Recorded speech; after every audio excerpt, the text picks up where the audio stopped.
Hey everybody. You know,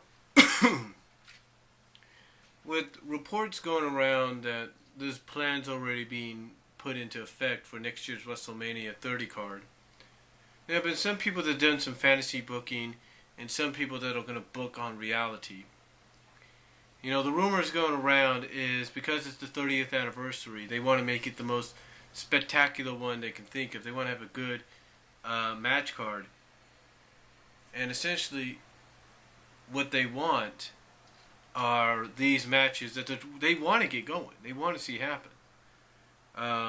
They want to see if they can get them up and going.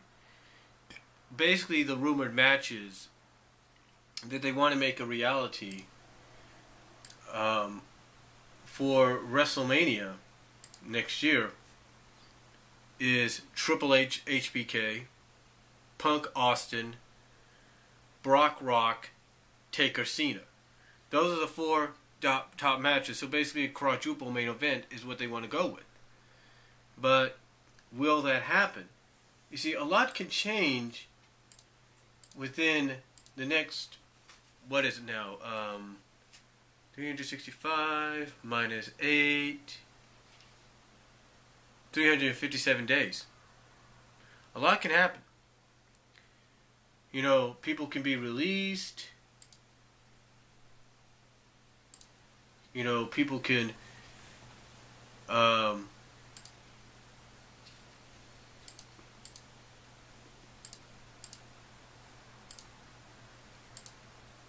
I said, people can be released from the company. People can be brought up and given the big push, get the rocket ship up the butt, if you will.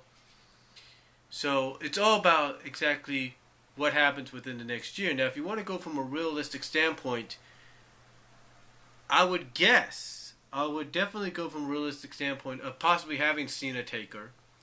I would probably go with a realistic standpoint of probably Rock and Brock. So those would be the two I would go with as the most logical locks right now.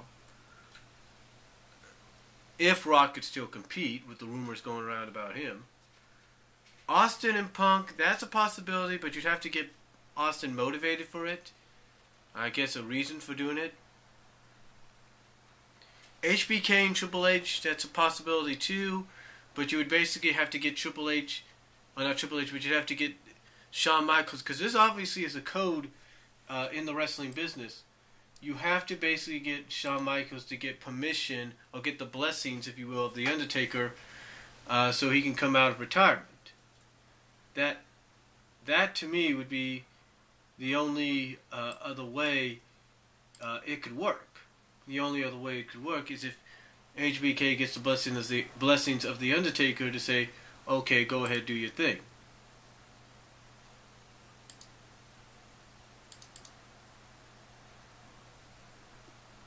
That's the only way I see it happening, to be quite honest with you. And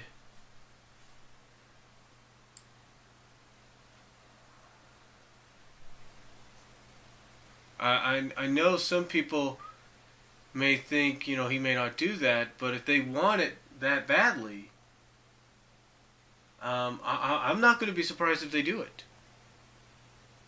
If they find a way to make it happen.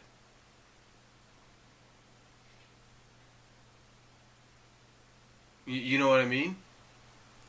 I wouldn't be surprised if they found a way to do that. So, to me, I think it just depends on if they can get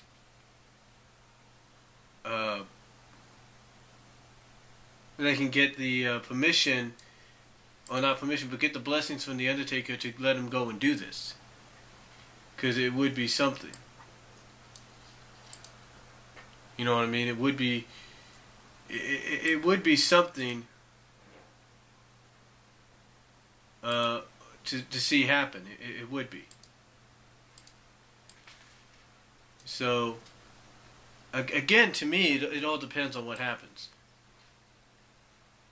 So, like I said, the two most realistic possibilities are Cena, Taker, and Rock, Brock. The other two will all depend on what happens in the next 357 days.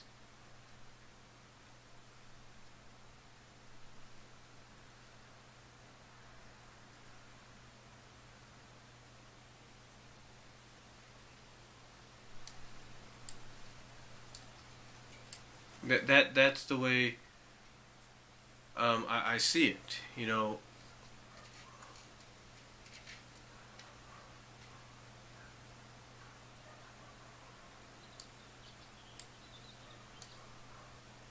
that's the way I see it. But anyway, besides those matches that they want to see happen,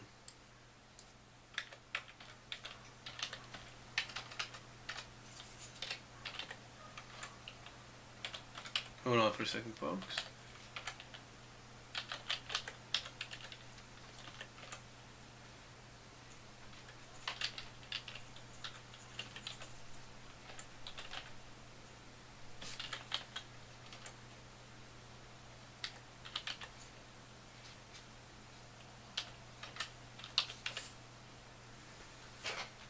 Well, again, besides those being the obvious matches they want to see happen,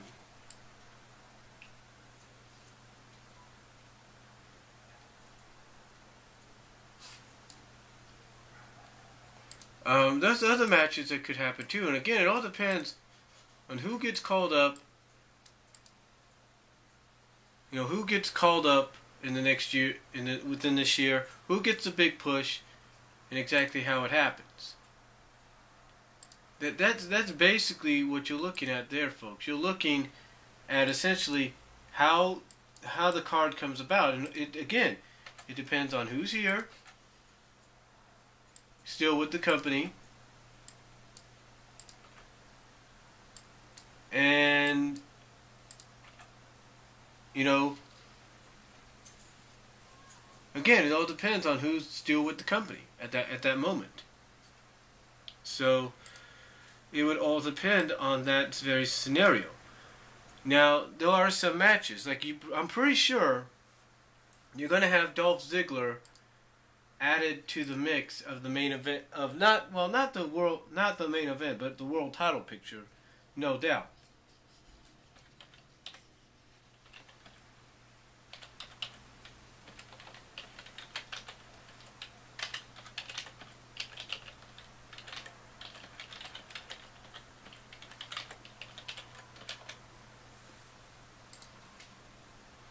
There's no doubt about that. And that's what I was working on right there, if you want to know. But there's no doubt about that. It's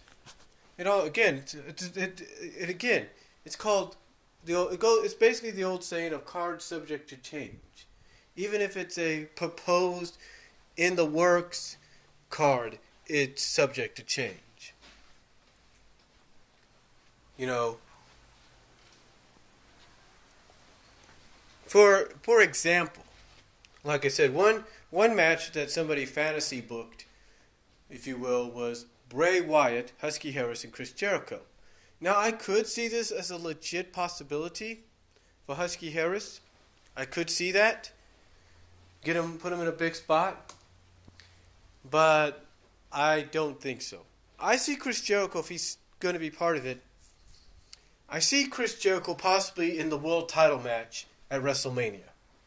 And I see it, if I know WWE, he'll be defending that belt in possibly a three-way, knowing the company.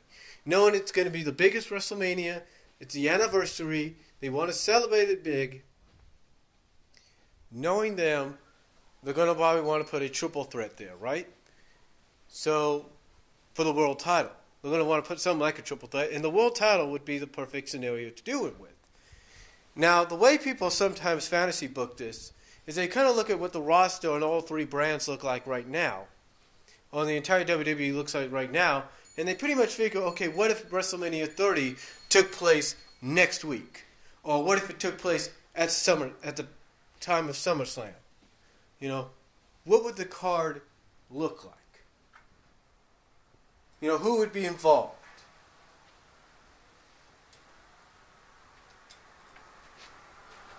You know what I'm saying? It's like, who would be involved? Who would be part of it? And again, I think they're looking at something like around the SummerSlam, Survivor Series timetables, as if that would be when WrestleMania would take place. So, by looking at those timetables and looking at the roster now, all over, developmental and main. This is how they pretty much look at how they would book it. So,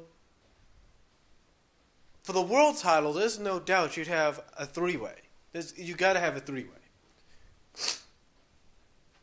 And the three names that pop up would be Jericho, Ziggler, and if they still have the rocket ship up his butt, up his fandangoing, dancing butt, Fandango.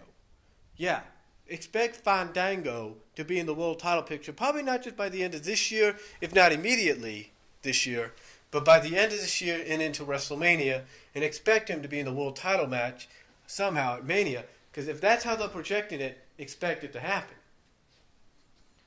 Now, as far as the WWE Championship goes, that's already taken care of, because you're already going to pretty much have Cena, if he's still champion, defending against Taker, or you're going to have Rock defending against Brock. End of story. End of story right there. Now, the question though is, what else? Well, somebody said another logical scenario would be AJ and Layla for the Divas Championship. This person indicates and feels that AJ is going to be a babyface before the year's out again. She's going to basically turn face again. Well, that might all depend.